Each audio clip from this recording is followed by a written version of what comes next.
கூகுளோட ஆதிக்கத்தையே அசைச்சு பார்க்க சிலிகான் வேலில ஒரு புது சக்தி உருவாகியிருக்கு. டெக் உலகத்தோட பெரிய தலைகளே திரும்பி பார்க்குற அளவுக்கு வளர்ந்திருக்கிற இந்த புது கம்பெனி எது? வாங்க இத பத்தி விரிவா பார்க்கலாம்.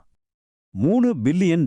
யோசிச்சு பாருங்க, இது ஒரு புது ஏஐ ஸ்டார்ட் அப்போட மதிப்பு. அதோட பேரு பர்ப்ளெக்சிட்டி ஏஐ. ஒருவேளை நீங்க இந்த பேரை இப்பதான் முதல் தடவையா கேக்குறீங்கன்னா ஒன்றும் பிரச்சனை இல்லை. ஆனா ஒட்டுமொத்த டெக் உலகமும் இப்போ இந்த பேரை தான் பேசிட்டு இருக்கு. ஆமா, சும்மா சொல்லல. ஏஐ காலத்தோட கூகுள்னே இத சொல்ல ஆரம்பிச்சிட்டாங்க. தேடலோட எதிர்காலத்தையே மாத்தி அமைக்க போறதா சொல்றாங்க. ஆனா வெறும் 2 வருஷத்துல ஒரு ஸ்டார்ட் அப் எப்படி இந்த இடத்துக்கு வர முடிஞ்சது? இதுக்கு பின்னாடி இருக்கிற ரகசியம் என்ன? வாங்க பார்க்கலாம். இந்த பிரம்மாண்டமான புரட்சிக்கு நடுவுல இருக்கிறது ஒரே ஒருத்தரோட பார்வை தான், அரவிந்த் ஸ்ரீனிவாஸ்.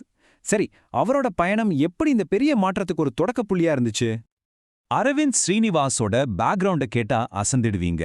நம்ம ஐஐடி மெட்ராஸ், அப்புறம் ஏஐயோட மெக்காவான யூசி பர்க்லியில பிஹெச்டி முடிச்சுட்டு அதுக்கப்புறம் ஓப்பன் ஏஐ, கூகுள்னு பெரிய பெரிய டெக் கம்பெனிகள்ல வேலை செஞ்சிருக்காரு. 2022ல இந்த எல்லா அனுபவத்தையும் வச்சுக்கிட்டு தான் தனியா ஒரு களத்துல இறங்குறாரு. அவரோட ஐடியா ரொம்ப சிம்பிள், ஆனா ரொம்பவே பவர்ஃபுல். இந்த ஒரு வரியில தான் மொத்த புரட்சியுமே அடங்கியிருக்கு. தேடல் உங்களை மறுபடியும் தேட வைக்கக்கூடாது, அது உங்களுக்கு பதில சொல்லணும். இத்தனை வருஷமா நம்ம பழகி போன இன்டர்நெட் சர்ச்சோட அடிப்படை விதியே இது கேள்வி கேக்குது. அப்போ பதில்களை மட்டுமே தேடுற ஒரு சர்ச் என்ஜின் எப்படி இருக்கும்? அந்த ஒரு பார்வைக்கு உயிர் கொடுத்த டெக்னாலஜி தான் பர்ப்ளெக்சிட்டி ஏஐ.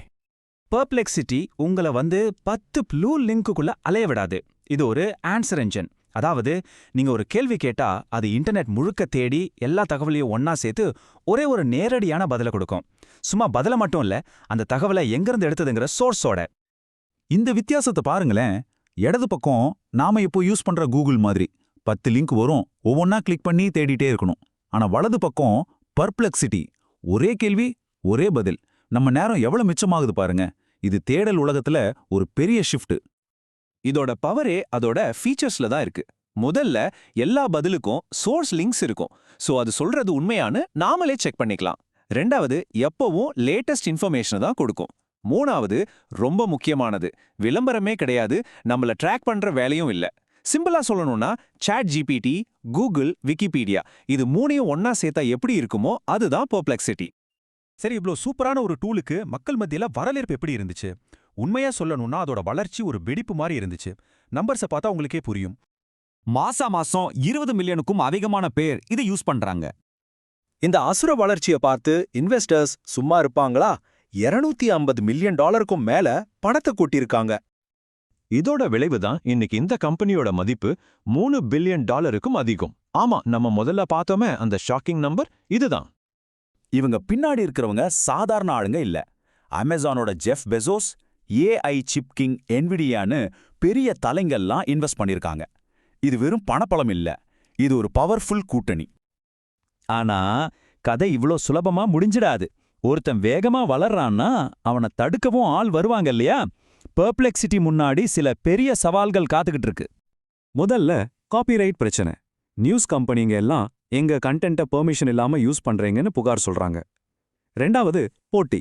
ஒரு பக்கம் கூகுள், இன்னொரு பக்கம் ஓப்பன் ஏஐ. இந்த 2 கோலியாத்துங்க நடுவுல இந்த தாவீது என்ன பண்ண போறான்? மூணாவது, பணம். விளம்பரம் இல்லாம கம்பெனியை எப்படி ரன் பண்ணுவாங்க? வெறும் சப்ஸ்கிரிப்ஷன் போதுமா?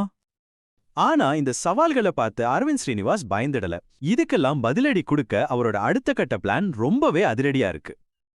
அவங்களோட அடுத்த ஸ்டெப்ஸ் பாருங்க. முதல்ல உலகத்துல இருக்கிற எல்லா மொழிகளுக்கும் இதை கொண்டு வர போறாங்க.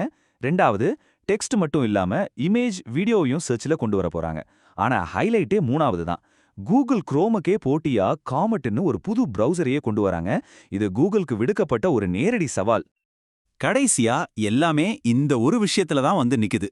நம்ம நோக்கம் வெறும் வெப்சைட்டை கண்டுபிடிக்கிறது இல்ல, உலகத்தையே வேகமா புரிஞ்சுக்கிறது தான். இது டெக்னாலஜில மட்டும் வர்ற மாற்றம் இல்ல, நம்ம சிந்தனையிலேயே வர்ற ஒரு பெரிய மாற்றம். சோ கடைசியா நாம அந்த $3 பில்லியன் கேள்விக்கே வரும். ஒரு சின்ன ஸ்டார்ட் அப் ஒரு டெக் சாம்ராஜ்யத்தையே வீழ்த்தி நாம தகவல்களை தேடுற விதத்தையே மாத்தி எழுத முடியுமா? இந்த கேள்விக்கான பதில் எதிர்காலத்துல தான் இருக்கு.